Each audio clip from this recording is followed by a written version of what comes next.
Breaking a bad habit or building a new one can be really annoying.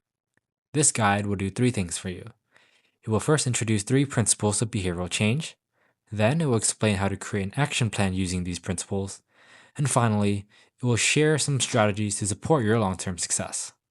Willpower is often overemphasized. Real change is less about self control and more about intentionally designing your environment to support the habits you want to build. Principle 1: Design your cues. Cues are stimuli that come before your behavior. Seeing cigarettes is a reminder to smoke, like Instagram notifications are a reminder to doom scroll. Cues can engage any of your senses: sight, hearing, smell, taste, touch. The ringing of your alarm tells you to get out of bed, and your calendar reminders cue you to finish your late homework.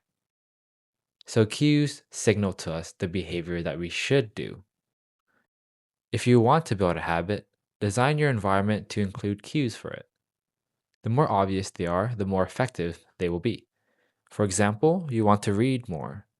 Put a book on your pillow every morning when you make your bed, and you can't go to sleep without moving it. And most nights, you'll actually open it. If you want to break a habit, get rid of all the cues for it. Make them invisible. For example, if you want to stop doom scrolling, move your social media apps to the last page of a folder called Waste of Time. The extra steps aren't the point. The folder name is the cue that makes you pause. And best yet, just delete the app. Principle 2: Design your rewards. While cues signal you to do a certain behavior, rewards are what make you actually want to do it.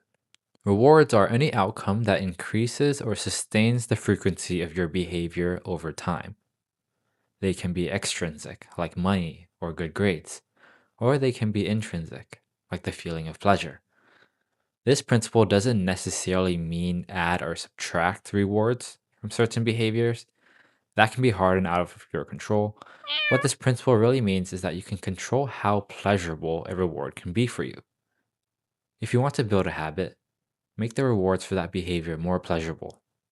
For example, most people hate the gym because they go alone. Bring a friend you actually like to hang out with. Now the gym isn't the reward, the social time is, and the workout just comes with it. If you want to break a habit, make the rewards for the behavior less pleasurable. For example, turn on grayscale on your phone to make doom scrolling feel like you're reading an old newspaper. Principle 3: Design your effort. The easier it is to do something, the more likely you'll do it. And the harder it is to do something, the less likely you'll do it. If you want to build a habit, make it easy to do. You want to stop procrastinating on your homework? Before you close your laptop at night, open the PDF to the exact page you need to read tomorrow. When you sit down the next day, the work has technically already started. If you want to break a habit, make it require more effort. Want to stop checking your phone? Give it to a friend or put it in another room when you're doing work. Do you want to stop getting on Instagram? Download an ad blocker like Focus and buy an NFC tag that requires you to physically scan it to unblock your apps. Then place the NFC tag somewhere hard to reach. Before attempting to break a habit, it's important to identify and adopt an alternative behavior that serves the same function. Behaviors persist because they provide some form of reinforcement, and simply removing a behavior without replacing it often leads to relapse.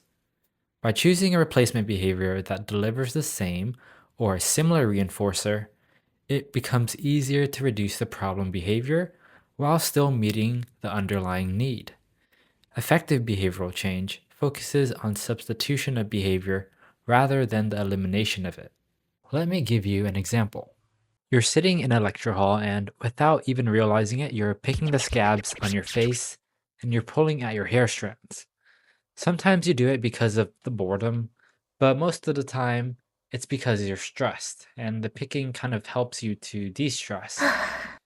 So here, the cue is your stress, the behavior is your face scratching and hair pulling, and the reward is the temporary relieving of your stress. So, you can substitute this problem behavior by keeping a stress ball close by. When you feel that urge to scratch your face, squeeze the stress ball. It gives your hand a similar task and it gives you the same stress relieving reward, but this time without damaging your skin. Now that you know more about the three core principles, which are again design your cues, rewards, and effort, we can now move on to creating a habit change plan. First, we must identify the function of the behavior, that is, why it's happening.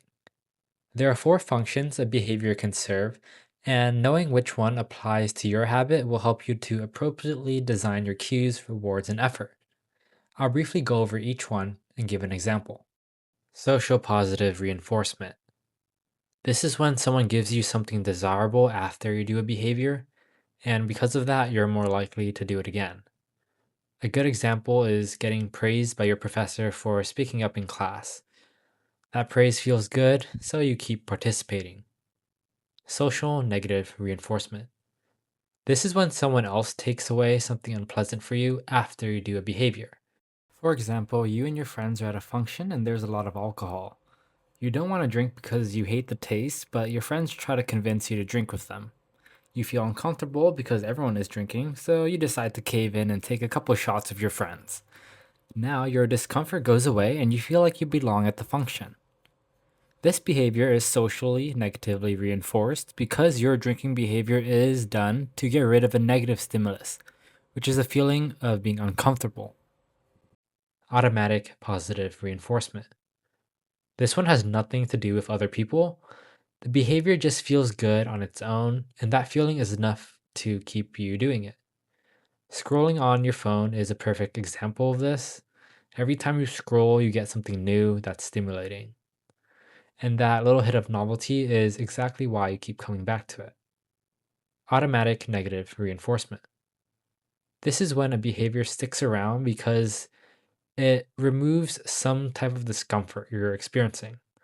If you ever catch yourself scratching at an itch, you should know that that behavior is automatically negatively reinforced, which just means that your scratching behavior is done to get rid of a negative stimulus.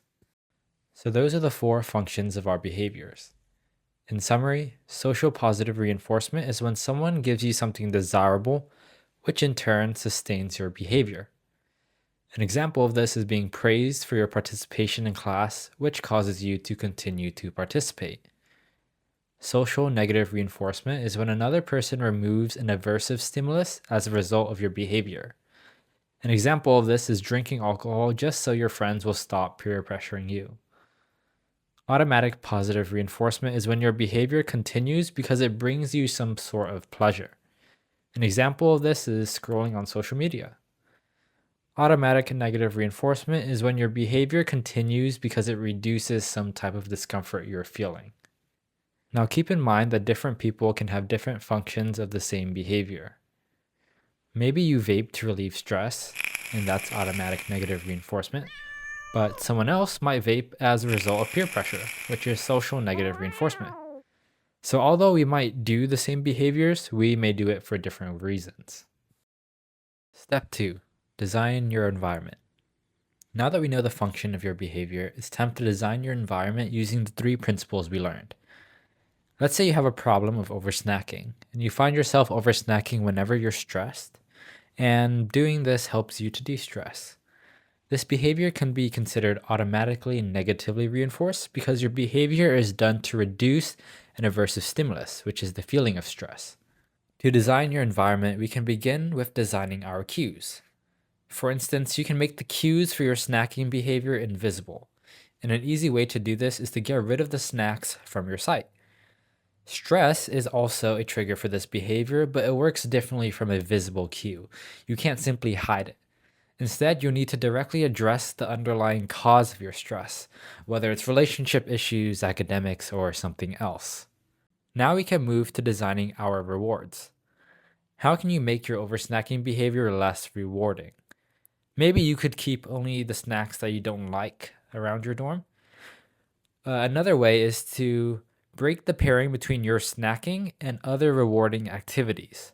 For example, if you're always snacking while you're watching YouTube or scrolling on your phone, the snack is actually borrowing the reward value from those activities. Separating them means snacking has to stand on its own weaker reward value, which overall makes everything less satisfying. And to design our effort, we can make over-snacking harder to do. You could put your snacks in a chest that's locked up, or somewhere that's really far and hard to reach, so you'll be less motivated to snack. Now that we've redesigned the environment, the next step is finding an alternative behavior that serves the same function. One that still relieves your stress just through a more healthy and different outlet. Maybe you could keep your snacking behavior, but change the types of snacks you eat to be more healthy. Or you could replace the behavior entirely with something else, like mindfulness, exercise, talking to a friend, or some other healthy alternative. Step 3. Evaluate your change plan.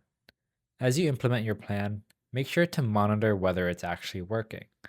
Are your design elements effective? Did you correctly diagnose the function of your behavior? Make sure to track the frequency, intensity, or duration of your target behavior. For example, are you biting your nails less? Are you spending less time on TikTok? Maybe you're going to the gym more. If the plan isn't working, don't scrap it. Revisit the diagnosis of the function of your behavior, then adjust your cues, rewards, and effort accordingly. Finally, here are a few habit change strategies that you can use yourself to build or break a habit. First, habit stacking. This is when you take a habit you already consistently do and add a new one right onto it. For example, after you make your morning coffee, you can immediately read a few pages of your book. Second is called the Premack principle. This basically means that an already existing pleasurable behavior serves as a reward for a less desirable behavior. For example, you can only watch Netflix after you hit the gym. Third, you should focus on identity. Instead of asking yourself what you want to achieve, start asking yourself who you want to become. If you want to run more, tell yourself that you are a runner and not just someone who runs sometimes. And last, the Goldilocks rule. If the behavior is too easy, you get bored, and if it's too hard, you quit. So the behavior that sticks is the one that sits in the middle, easy enough to do, but hard enough to keep you doing it. These are only just a few useful habit strategies you could use. There are many more that you can find out there. Lasting behavior change comes from understanding why behavior happens and designing your environment to support better choices. I hope you will use what you learned in this video to get one step closer to becoming the person you want to be. Our patterns of behaviors make us who we are, and taking control of your behaviors is one crucial step to ultimately taking control of your life. Thank you for watching.